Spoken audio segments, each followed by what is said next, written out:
Hello and welcome to another edition of another book review. This week I'm reviewing Titanium Noir by Nick Harkaway. I'll talk very briefly about the author, go into a spoiler-free overview of the plot, talk about what I liked about the book, what I didn't like about the book, who I'd recommend the book to, and finish off with what I'll be reading for next time. Nick Harkaway has been writing probably for about 15 years now. His first book that I read, I think his first book published, was The Gone Away World, which was pretty good. It's a sci-fi novel.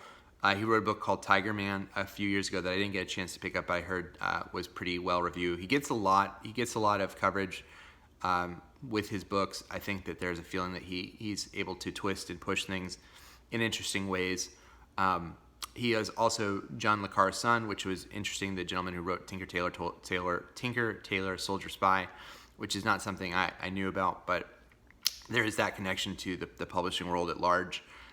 This book, Titanium Noir, is a noir detective story, and the premise is that it's set in kind of a near-future world where there is a group of people called Titans who have injected a drug or a medical procedure into themselves that allows them to age much, much slower than normal people, and they also, once they're injected with this procedure, grow much taller. So someone who has had multiple doses of T7, which is the drug or procedure, is monstrously tall. So they're much, much taller than the average person.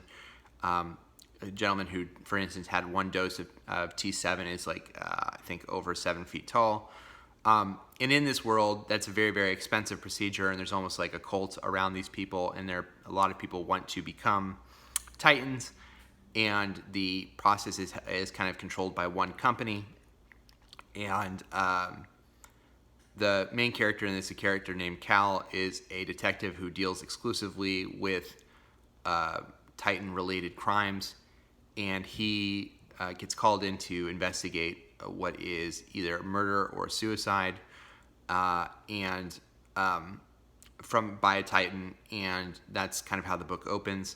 And so it's really his investigating this case, you kind of getting to see his past with the Titans, you kind of getting to see his past with all his kind of connections in the city. But it's a hard-boiled detective noir. I mean, it follows very much a lot of the same beats as noir fiction. So that's really the novel. It's basically a noir detective with a very, I would say, light sci-fi twist. And if that sounds interesting, then I would check it out. If it doesn't sound interesting, it's not anything really other than that. And I think it's done well. I think Nick Harkaway has a very strong use of simile or metaphor in this. And that, to me, was something that jumped off the page. At one point, he describes a character almost like he was running in clown shoes, or two clowns having a foot race or something like that. Now I'm butchering it, but I thought that was one of the things that was most impressive about the book, is his use of similes. There are times in the book that it is laugh out loud funny, even given kind of the nature of the book. I thought that there was a really nicely done fight sequence towards the end of the book that moves very well, and you can very, very easily visualize what is happening, which sometimes is a detriment to fight scenes, and sometimes they feel jumbled. But it does a really good job. Towards the end of the book, there's a fight scene that I thought was done really, really well. The things I didn't like about it as much, I found it strangely unpropulsive. You know, the book is really not very long. It's only about 240 pages. And I found myself putting it back down, picking up, putting it down, picking it up. And there just didn't seem to be a force that was moving me through the book. As much as I kind of enjoyed some of the individual pieces of it, it wasn't really moving me that much. There was some times where I felt like the dialogue was confusing, and the line-to-line stuff was a little confusing of what exactly was happening and who was speaking and what they were trying to convey. The ending, I think there's a logical ending to the book, but I felt like it could have been more foreshadowed throughout the book to have made it stronger.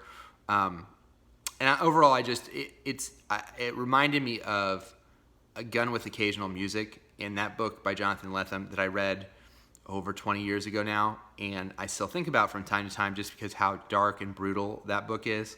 But it was also very, very memorable because of just how strange the world is and how bleak the world is. And so that, to me, set that apart. This book is nowhere near that bleak, and it's nowhere near as brutal as Gun with Occasional Music. But I say that just to say, and I don't think this was the only way that it could have been done, I also didn't find myself thinking about this book that much. Titanium Noir, it's fine. It's a fine novel.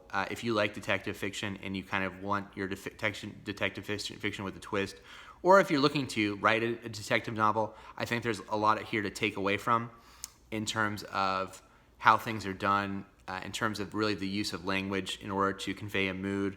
I wish we had gotten more of the character's past to make me care more about the main character. I wish that some of those other things had maybe been tightened up a little bit. There are some I don't know how strong, I don't know how dangling some of the plot threads were, but some of the plot threads were there. How much that's going to bother you, I think, differs from person to person, obviously. But so I thought it was okay. I thought it could have been stronger, but if you're someone who is looking for a detective novel that has a little bit of a sci-fi twist to it, it's here. It's set in this fictional city. You don't get a ton about the history of the city. The book is really focused on this detective case, and you see kind of the city throughout as the main character, Cal, is kind of meeting his contacts to try to get information about the case. That's basically how much you get. So a lot of it is going to different bars and nightclubs and saloons and hitting up, contacts there, and kind of his connection in Titan World. Overall, I thought it was well done, but I was left a little bit, I wouldn't say cold, but I certainly, I don't think was over the moon about it. I was a little surprised to see how strong the reviews on Goodreads were, to be honest with you. And that's what it reminded me of, Gun with Occasional Music. I've also reviewed Mystery Train and Gun Machine. Again, I don't think this book is as bleak as either one of those books, so if that's something that you're concerned about as far as the bleak nature of the world, I don't think that is here. At least I didn't feel it as strongly. So that is Titanium Noir by Nick Harkaway. Next time I'm going to be reading some nonfiction.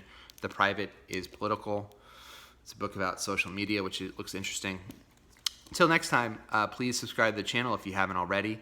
I'll go ahead and leave the link to Mystery Train and Gun Machine below if you want to check out two other. And I think the Dennis Lehane book, Before We Fell, I believe is the other one. So I'll go ahead and leave a link to other detective fiction that I've read for the channel. If you're someone who hasn't read Gun with Occasional Music and are okay with something that is really, really bleak, and I'll say too, if you're someone who is maybe put off by profanity, there is profanity in this book. I didn't feel that it was like hitting you over the head or super overt, but that is just something to note.